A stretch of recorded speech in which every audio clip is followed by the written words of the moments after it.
Comenzando en capítulo 13 de Hechos, había entonces en la iglesia que estaba en Antioquía profetas y maestros: Bernabé, Simón, el que se llamaba Niger, Lucio de Cirene, Manaén, el que se había criado junto con Herodes el tetrarca, y Saulo.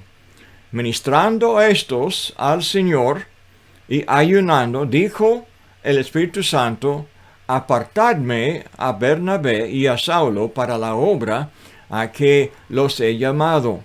Entonces, habiendo ayunado y orado, les impusieron las manos y los despidieron.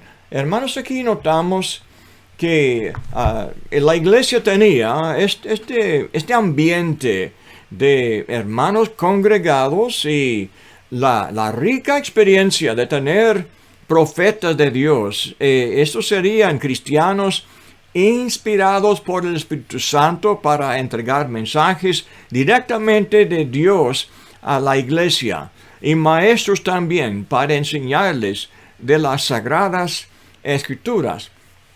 Aquí tenemos nombres de algunos de ellos allá en Antioquía de Siria: Bernabé, Simón y el que se llamaba Niger, Lucio de Cirene, Manaén.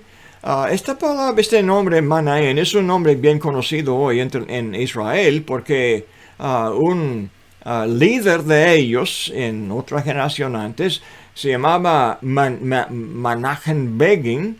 Entonces es el mismo nombre. En este hombre se había criado con Herodes el tetrarca. Esto fue el Herodes que decapitó a Juan el Bautista. Aquí tenemos alguien de la casa, de la crianza, del mismo hogar, pero en vez de tener a un hombre tan terco y desobediente como Herodes, Manaén era siervo de Cristo. Y al lado de él tenemos aquí Saulo de Tarso, ministrando estos al Señor. ¿Qué ministerio tenían? Esta palabra significa servicio, sirviendo, ellos sirviendo al Señor. Y se aplica tantas veces no solamente del culto, de cantar y orar juntos, pero también de ministrar la palabra de Dios a los hermanos. Están involucrados en eso, ministrando al Señor y ayunando, y entonces enseguida dijo el Espíritu Santo. En este caso no nos dice a quién, tal vez a todos los profetas, pero dijo el Espíritu Santo a uno, al menos, de los profetas este mensaje: apartadme a Bernabé y a Saulo, dos hermanos. Bernabé es el que salió de Antioquía de Siria buscando a Saulo de Tarso, sabiendo que sería de mucho valor en la iglesia allá en Antioquía. Es el mismo que habló para defender a Saulo cuando obedeció el evangelio y nadie quería recibirlo por su mala historia en perseguir la iglesia antes. Ahora están trabajando juntos y el Espíritu Santo escoge a estos dos para una obra, dice, para la obra. ¿Qué obra tendrían que hacer? Pues obviamente el Espíritu Santo iba a enseñarles lo que iban a hacer. Esta obra dice: a que los he llamado. Entonces, habiendo ayunado y orado, les impusieron las manos y los despidieron. Esto fue la costumbre de entonces enviarles con bien en esta obra que el Espíritu Santo había llamado a ellos para hacer. Entonces, adelante vemos que iban a salir, y la obra sería un viaje. Vemos, no sé si pueden ver la flecha Antioquía está de Siria. Esta región era Siria, al norte de Israel. Aquí está Jerusalén y Cesarea y la tierra aquí al sur, donde Jesús había caminado y enseñado a los discípulos antes. Ahora la iglesia fue establecida aquí al norte en Antioquía de Siria. Ellos de esta ciudad, pues dice que descendieron a la costa, a Seleucia. Vemos que el río no aparece, pero hay un río que pasa por Antioquía y sale a la boca del río, aquí a esta ciudad. Entonces por un barco salieron, yendo entonces hasta la isla de Chipre y la ciudad principal aquí, donde estaban los judíos y las sinagogas, Salamina. No nos dice mucho, solamente que él enseñaba en varias iglesias, sinagogas aquí de Salamina. Y traspasando la isla, llegaron a Pafos. Vamos leyendo entonces el texto, versículo 4. Ellos entonces, enviados por el Espíritu Santo, ahora, los mandó y aparentemente les dio definición de la obra que iban a hacer. No fue una obra en general, era una obra muy especial. Los llamó para hacer y los envió. Los dijo que a dónde iban a ir. No, esto no fue casualidad. Ellos fueron a donde el Espíritu Santo los envió. Lo mismo vemos en capítulo 16, en el segundo viaje. Estaban pasando por estas tierras y querían predicar en una región como de Bitinia y en Asia, y el Espíritu Santo decía que no. Y por fin, en una visión allí, el Espíritu Santo les enseñó a dónde iban a predicar. Aquí comenzamos entonces en Chipre.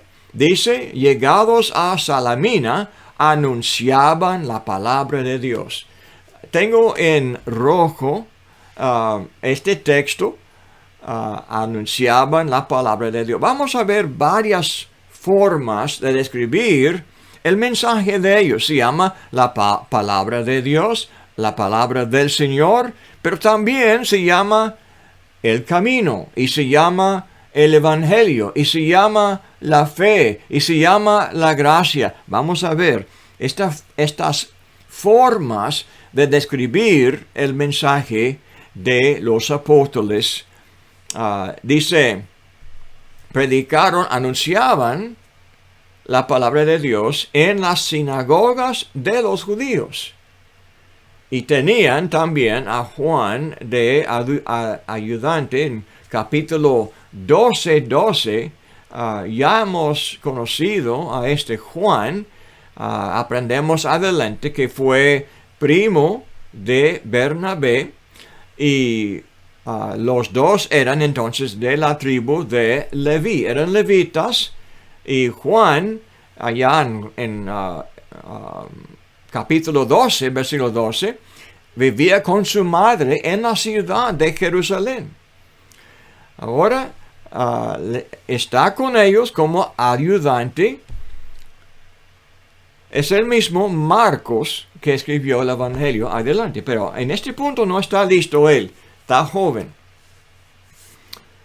Versículo 6. Y habiendo atravesado toda la isla hasta Pafos, hallaron a cierto mago, falso profeta judío, llamado Bar Jesús, que estaba con él el procónsul Sergio Paulo, varón prudente.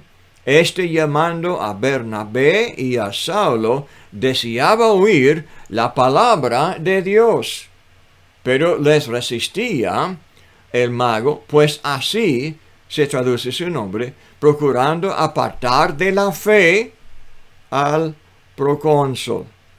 Entonces vemos que después de predicar la palabra en las sinagogas de esta ciudad grande, de Salamina, dice, el Espíritu Santo lo llevó predicando, pasando, atravesando toda la isla hasta Pafos. Ya hemos visto que Pafos estaba al occidente.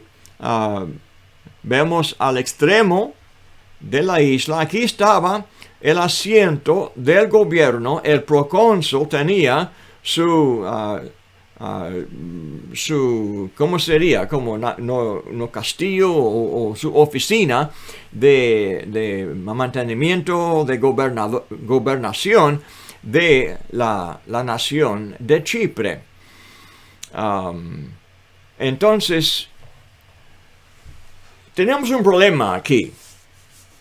Dice que habían dos hombres, Bar Jesús y procónsul, Sergio Paulo. Sergio Paulo era un varón prudente. Vemos adelante que él deseaba oír la palabra de Dios. Esto fue su deseo. Aparentemente la fama de su trabajo había llegado desde el otro lado de la isla. Cuando estaba traspasando por la isla, oyó tal vez no solamente la palabra, pero también de las obras que hacían ellos. Pero no hay mención de milagro, nada más que escuchaba del mensaje y quería este hombre, sabio, prudente, quería escuchar la palabra de Dios. Dice entonces, pero el otro hombre a su lado tenía su oído, aparentemente, Elimas, el mago. Este término mago originalmente hablaba de los sabios de Persia, y tenían una religión que ellos practicaban, pero con tiempo los griegos conquistaron a los persas y comenzaron a usar este mismo término en el griego en otras tierras, y fue muy común encontrar a hombres consejeros que se llamaban magos. En Hechos 8 ya hemos conocido a Simón el mago. Allá también tenía este título que le dieron. Pero él procuraba apartar de la fe al procónsul. Ya vemos que fue mago, pero también fue falso profeta. Pretendía tener mensajes de Dios como profeta. Fue judío. Entonces, él enseñaba aparentemente la ley de Moisés, o tal vez las tradiciones de los judíos. Fue uno de la clase de los que rechazaron a Jesús y rechazaron el mensaje de los apóstoles. Y se llamaba Bar Jesús. Aquí leemos que Saulo también es Pablo. Saulo su nombre judío, Pablo su nombre griego. Fue de Tarso, una ciudad que le daba entonces ciudadanía romana. Pero convenía, en muchos casos, convenía usar su nombre griego cuando él andaba entre los gentiles, los romanos, como Sergio Paulo. Paulo y Pablo eran de la misma raíz, eran nombres muy parecidos.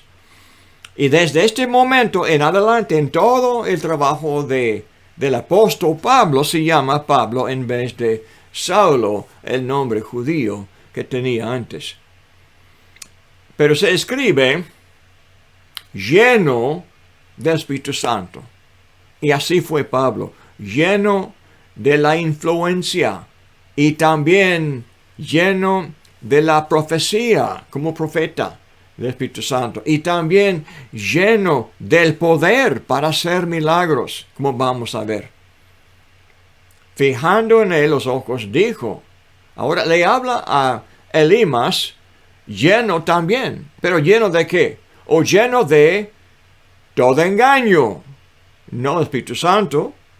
Esto fue falso profeta. Entonces no mentía cuando hablaba del Espíritu Santo como su guía. No. Este hombre estaba lleno de todo engaño, toda maldad.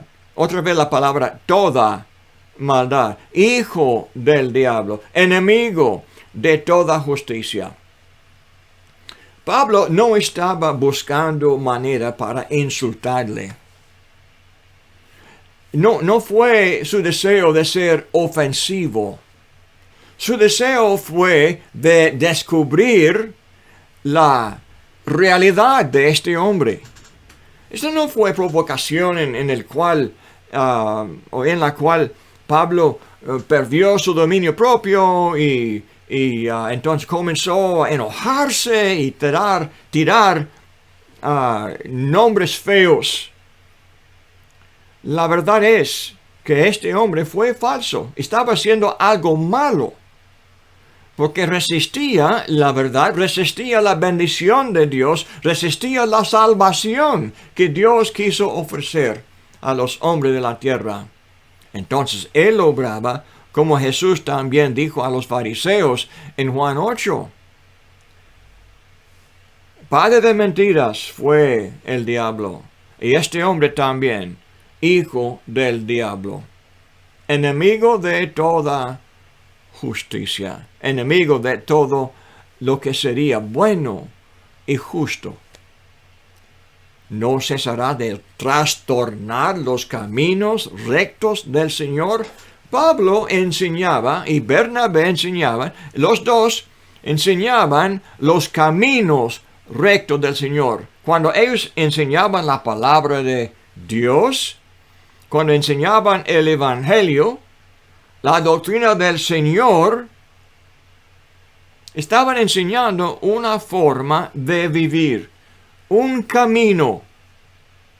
No solamente estaban enseñando que Jesús es el Hijo de Dios, estaban enseñando que Jesús es Señor y manda una forma de vivir. Debemos de caminar en estos caminos, como dijo en Mateo 7.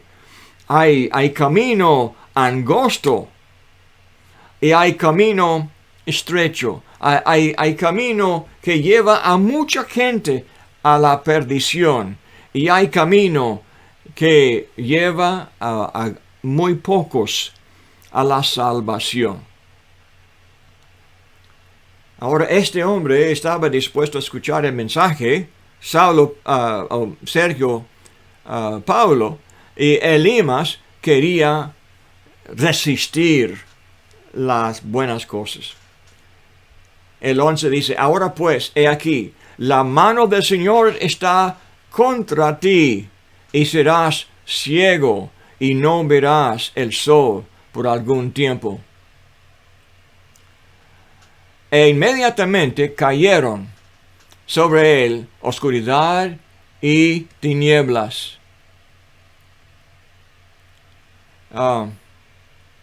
Y andando alrededor buscaba quien le condujese de la mano.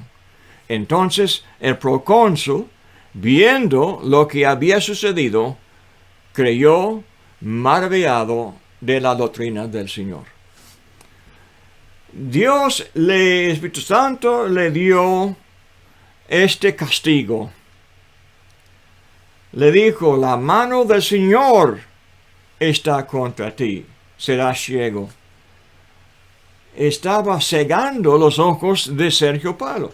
Él mismo se cegaba sus propios ojos, como vemos en Juan 9, cuando Jesús sanó al ciego y él podía ver. Los fariseos no quisieron aceptar la implicación de la maravilla que Jesús había hecho. Entonces sucede que Jesús dijo que ellos eran ciegos, en verdad. Pero lo que impresionó más a Sergio Paulo fue que él dice que maravillado de la doctrina del Señor. Esto siempre es más maravilloso. Entonces aquí tenemos el mapa otra vez. Este mapa nos ayuda a ver que saliendo ellos de Antioquía, atravesaron la isla. Vemos que hay montañas en este lado donde está Pafos y es más plano aquí. Pero saliendo de aquí vamos a cruzar este agua, entrando en Panfilia, llegando a Perge, y vamos a buscar últimamente Antioquía de Pisidia. Es otra Antioquía. Aquí tenemos Antioquía de Siria, donde comenzaron. Y después vamos a ver, están en otra ciudad, en esta tierra.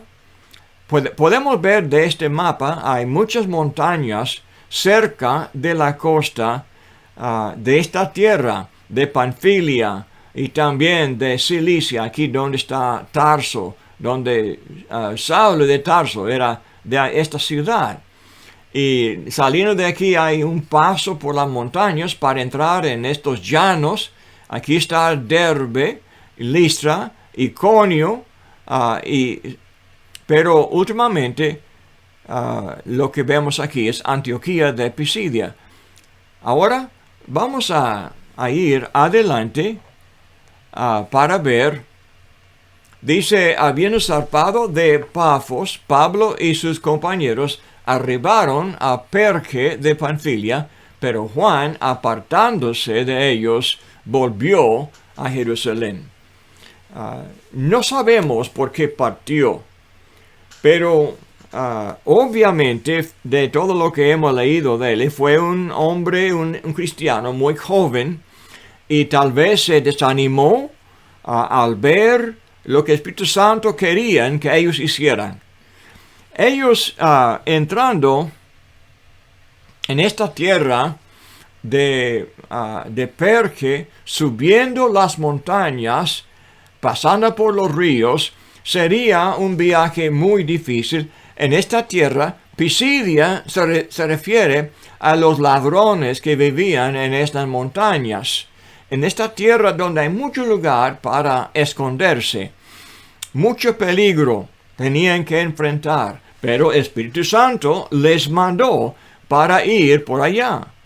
Y entonces Juan Marcos les acompañó hasta Perge, pero aquí se desanimó por alguna razón y volvió a Antioquía.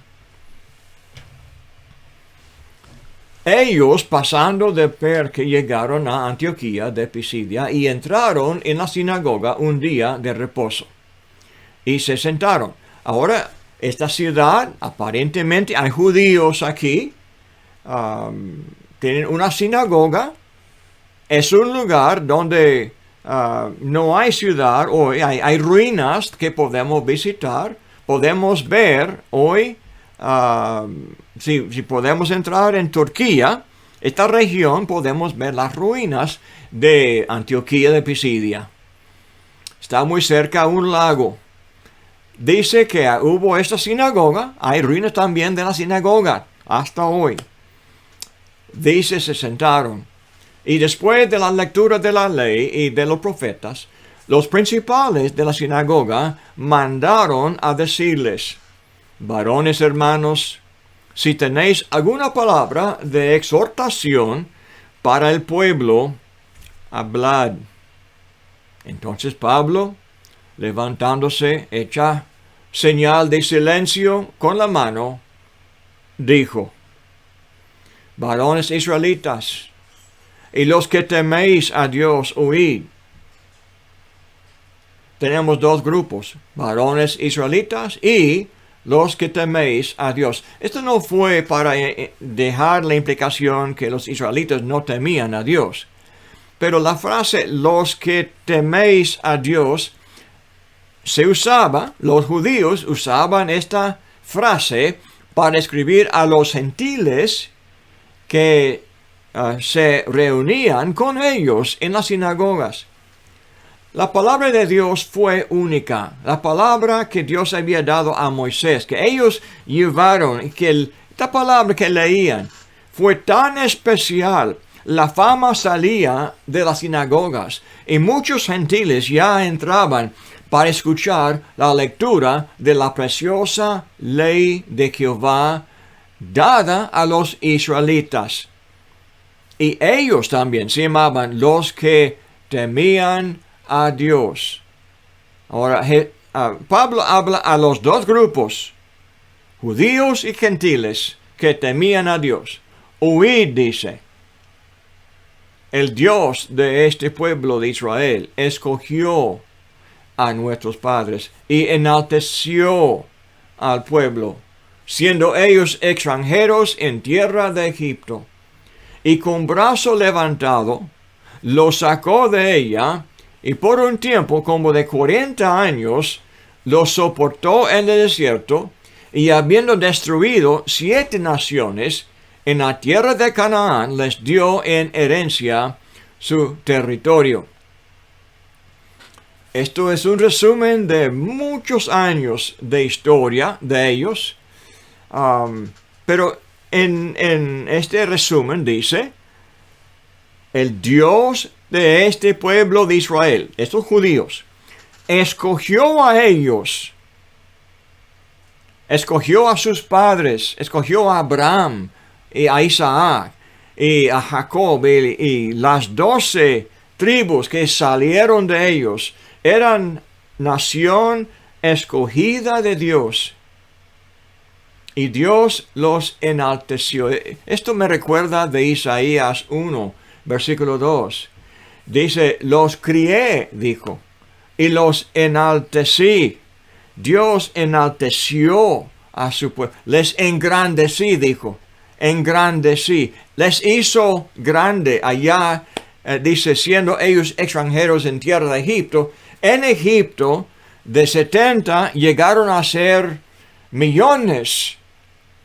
Después de el tiempo de tal vez 2 o 3, 4 siglos, ellos se multiplicaron y llegaron a tener este número tan grande y tan poderoso que los egipcios tenían miedo a ellos. Pero de todos modos, Dios no quería que ellos fueran egipcios. Dios quería que ellos fueran los escogidos, no egipcios, pero los hijos de la promesa que Dios dio a Abraham. Y con brazo levantado los sacó de ella. Y por un tiempo como de 40 años los soportó en el desierto, y habiendo destruido 7 naciones en la tierra de Canaán, les dio en herencia su territorio. Y después, estoy luchando un poco para leer, ahora déjame leer del texto aquí. Dice, después como por 400 años, 50 años, les dio jueces hasta el profeta Samuel. Luego pidieron rey, y Dios les dio a Saúl, hijo de Cis, varón de la tribu de Benjamín, por 40 años. Dios les dio por un tiempo jueces. 400 años de jueces. Y por fin el profeta Samuel, el último juez y el primer profeta de la próxima temporada de la historia de Israel. Pidieron ellos rey. Dios les dio el mejor que tenían, Saúl, hijo de Cis, de Benjamín. 40 años, pero no fue fiel a Dios. Quitado entonces dice, les levantó por rey a David, de quien dio también testimonio diciendo, he hallado a David, hijo de Isaí, varón conforme a mi corazón, quien hará todo lo que yo quiero. David fue el campeón de Israel. Los judíos les gustaba escuchar las historias de este gran rey que tuvieron. Pero también sabían que Dios hizo esta promesa a David. Versículo 23. De la descendencia de este, conforme a la promesa, Dios levantó a Jesús por Salvador a Israel. Según de Samuel 7. Es el gran capítulo. Se menciona en Salmo 89. Varias veces esta promesa se repite en toda la Biblia. Llegando por fin a estos tiempos, vemos Jesús descendió de David y Dios le dio por Salvador a Israel. Dice en el 24, antes de su venida, predicó Juan el bautismo de arrepentimiento. Tenemos que meditar, hermanos, en el efecto de estas palabras, no solamente sobre los judíos, pero también los gentiles, temerosos de Dios, impresionados por la historia gloriosa de este pueblo, esta maravillosa palabra sagrada que ellos escuchaban cada sábado en el día de reposo. Ahora dice, conforme a estas palabras, Dios en su propia generación había hecho algo, levantó a este Jesús. Ahora dice, antes de su venida, predicó Juan el bautismo de arrepentimiento. Y todo el pueblo de Israel. Entonces la pregunta es, sabemos, por supuesto, estamos muy lejos de Israel. Israel está por acá, en esta tierra aquí, pero ellos están muy lejos aquí.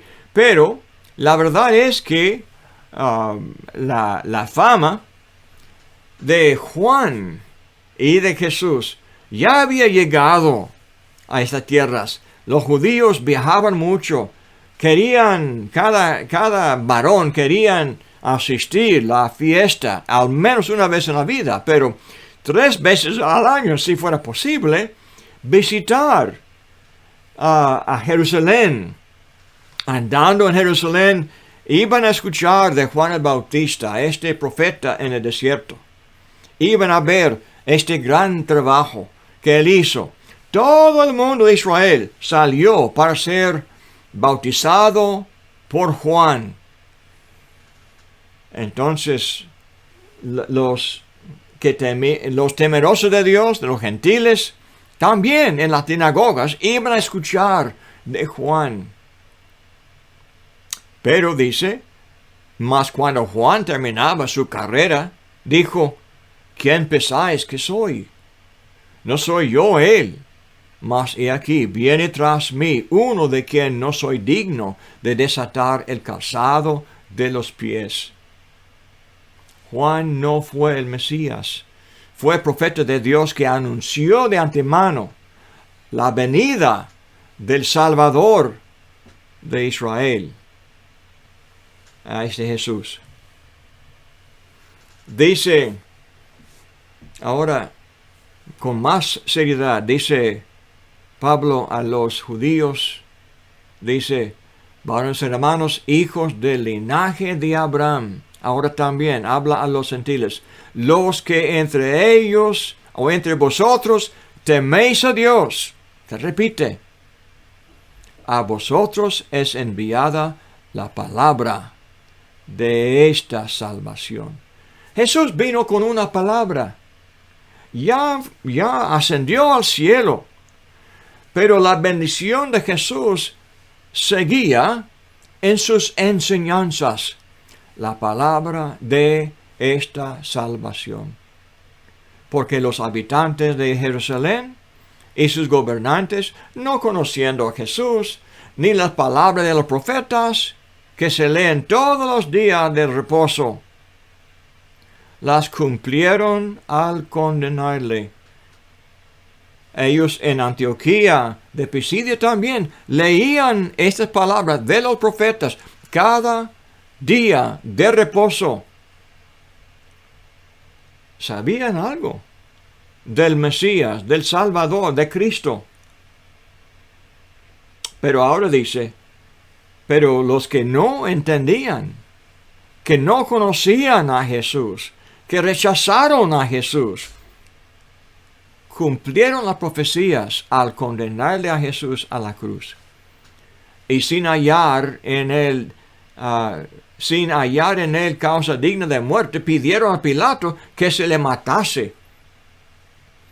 Y habiendo cumplido todas las cosas que de él estaban escritas, quitándolo del madero, los pusieron en el sepulcro. Mas Dios le levantó de los muertos. Y él se apareció durante muchos días a los que habían subido juntamente con él de Galilea a Jerusalén, los cuales ahora son sus testigos ante el pueblo. Ya hemos estudiado en otra ocasión, en Hechos 2, la importancia de la palabra testigo. Jesús prometió, Hechos 1:9, que los apóstoles serían sus testigos. Y cuando predicaron los apóstoles en la boca de Pedro, Pedro dice, nosotros somos testigos de la resurrección de Jesús. Ellos habían pasado 3 años viviendo con él, caminando con él, comiendo con él. Lo conocían muy bien de cerca y dieron su testimonio que después de la muerte, el tercer día resucitó de la muerte. Entonces, Pablo vuelve a repetir lo que dijo Pedro en Hechos 2.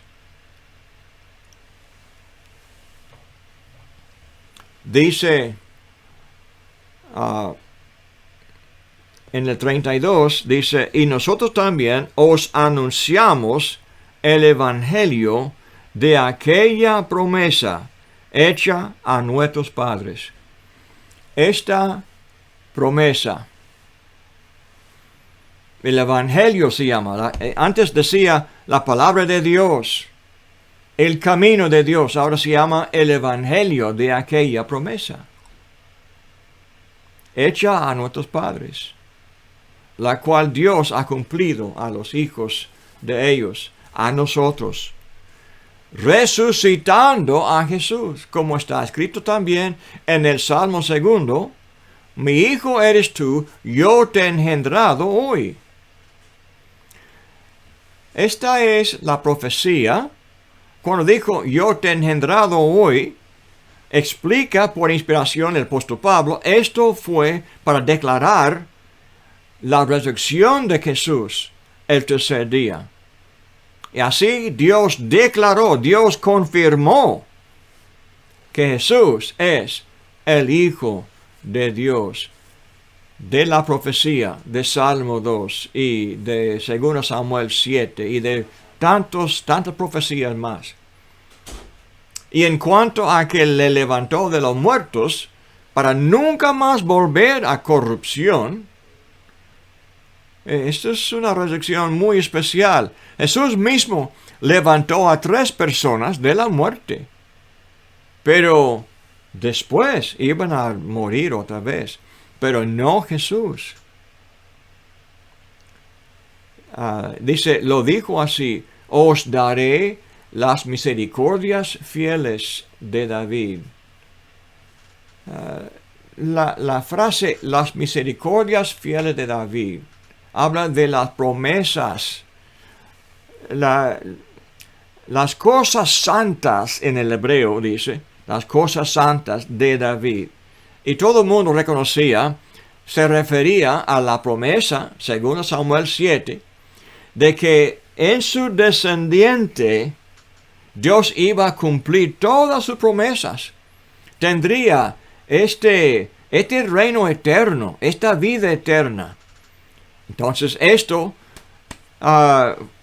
fue profecía de la resurrección de Jesús el tercer día.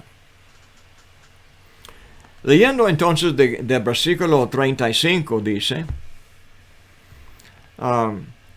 por eso dice también en otro salmo, no permitirás que tu santo vea corrupción. Esto es Salmo 16. También usó Pedro el mismo texto en Hechos 2.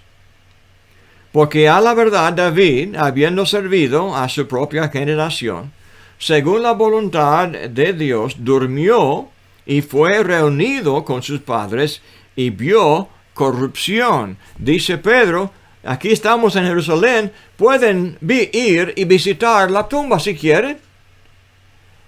Los que viajaban desde Antioquía de Pisidia, al entrar en Jerusalén, ellos serían turistas. Es muy posible que quisieran ellos ver los sepulcros de los antepasados, de los grandes de su historia. Allí estaba, en Jerusalén. Esto fue testimonio de que David murió. Pero aquí dice, mas aquel a quien Dios levantó no vio corrupción.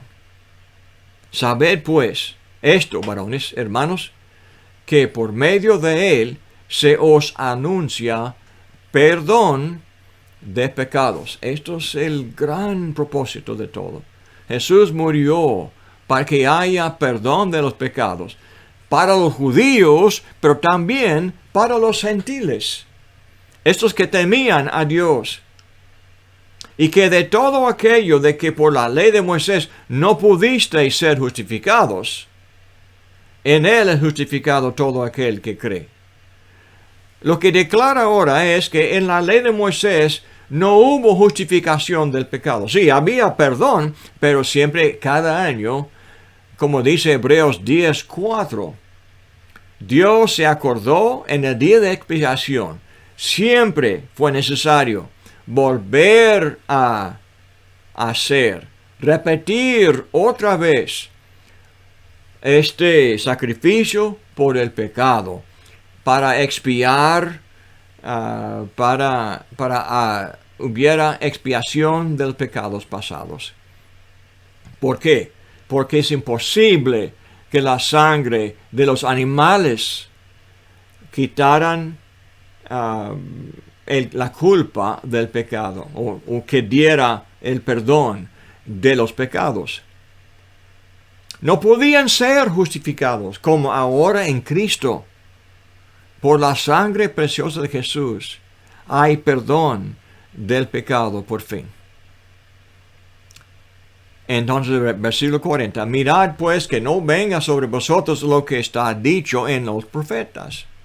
Mirad, oh menospreciadores, y asombraos, y desapareced, porque yo hago una obra en vuestros días, obra que no creeréis si alguien os la contare.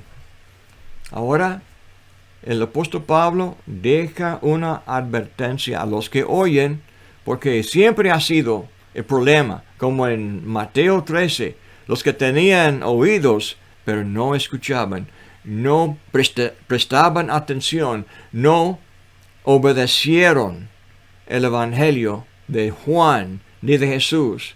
Ahora de los apóstoles dice Pablo, mirad, oh menospreciadores, como Elimas, el mago, este judío incrédulo.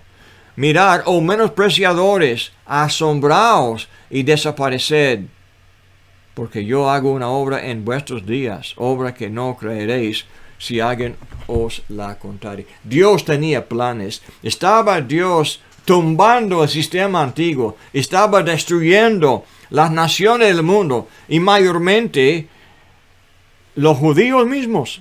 El judaísmo iba a caer. Jerusalén iba a caer. Una obra en sus propios días que iban a ver dentro de muy pocos años. Iban a ver la destrucción de todo. De la religión, de la economía de los judíos de aquel entonces. Ellos que menospreciaban el Hijo de Dios y este último mensajero. Dice, cuando terminó, leyendo el versículo 42,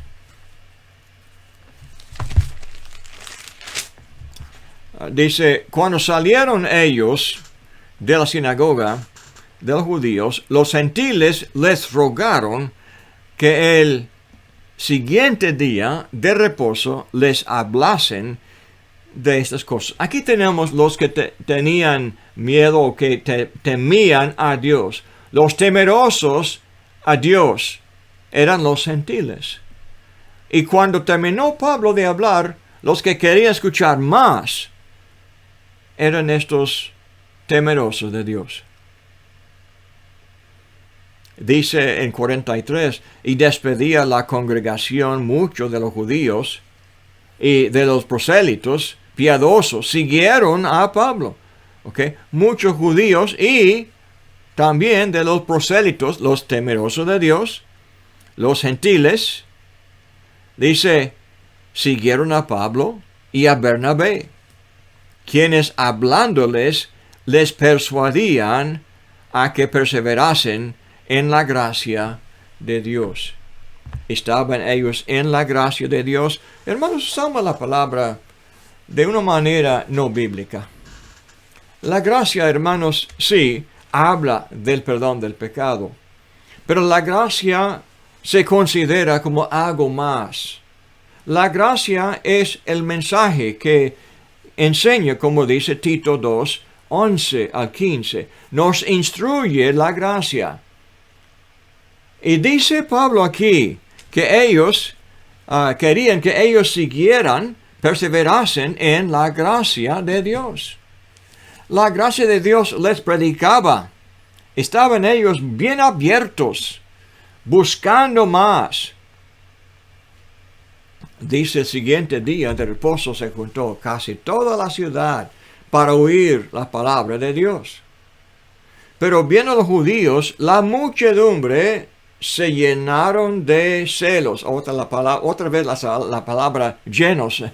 ¿Estaban llenos de qué? ¿De Espíritu Santo? No. Estaban llenos de celos. Y esto fue tropiezo para ellos.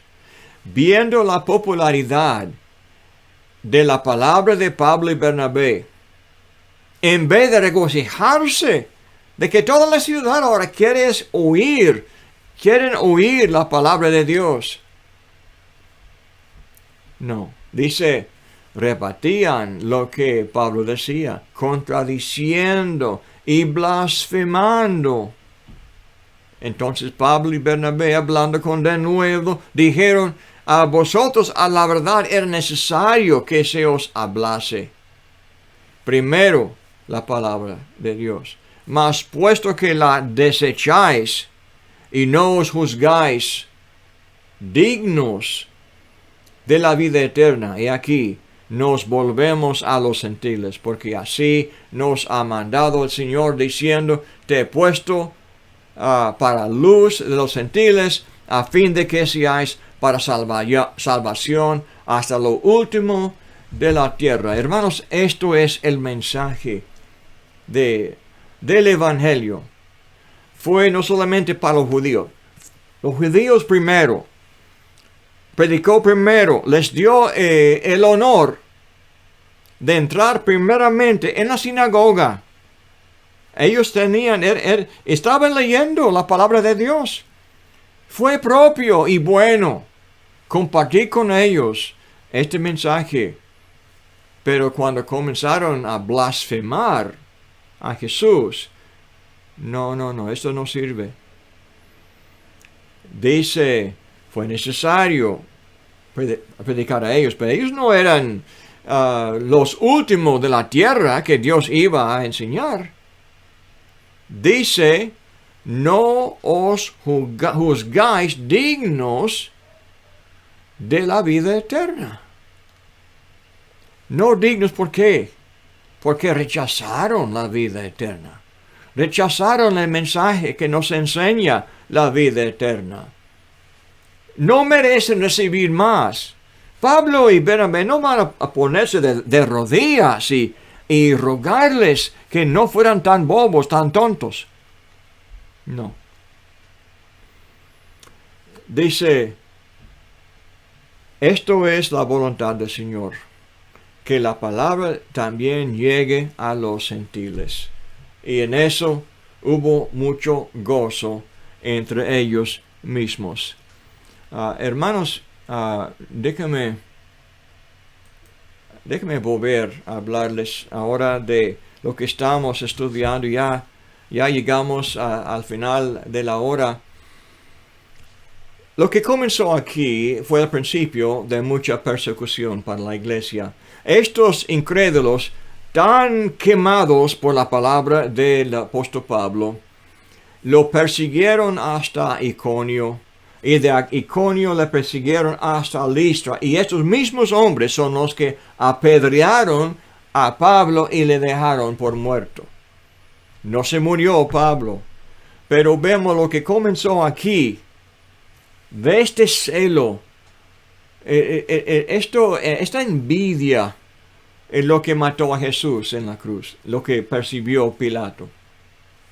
Es peor que el cáncer, que come la carne de uno, que come el corazón de uno.